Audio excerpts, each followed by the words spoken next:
ok bóng phone à này BDA mà phone pi sầm lấy thôn lọ làm mình tên trường pro trong đại trường train của ban bạch đại của bán đây bóng phone ta lấy 459 đô la microphone strobe ខ្លាំងមែនតើមកបងច្រៀងចែកដាច់ច្បាស់ echo reverb echo បូក reverb echo បូក reverb គឺល្អមែនតើ BDA 1002តម្លៃ459ដុល្លារហើយនេះ BDA 802ដាក់ជើងក៏បានបាច់ដាក់ក៏បានតម្លៃគឺ400ដុល្លារបងប្អូនពិសេសមែនតើ model នេះហើយនឹង BDA 801តម្លៃ350ដាក់ជើងបានដែរហើយនេះ BDA 1886តម្លៃ450ដុល្លារដាក់ជើងក៏បានបាច់ដាក់ក៏បានហើយសិតថ្ម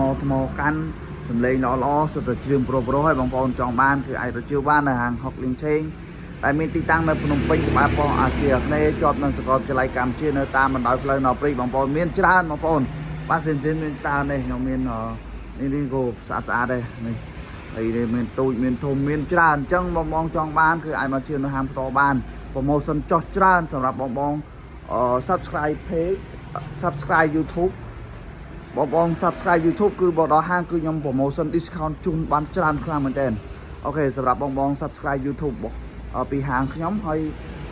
មកទិញបាសផ្ទាល់ថត subscribe មកខ្ញុំនឹងបញ្ចុះតម្លៃជូនបានច្រើនបងប្អូនអូខេឥឡូវសូមបញ្ចប់ប៉ុណ្ណឹងសិនអរគុណច្រើន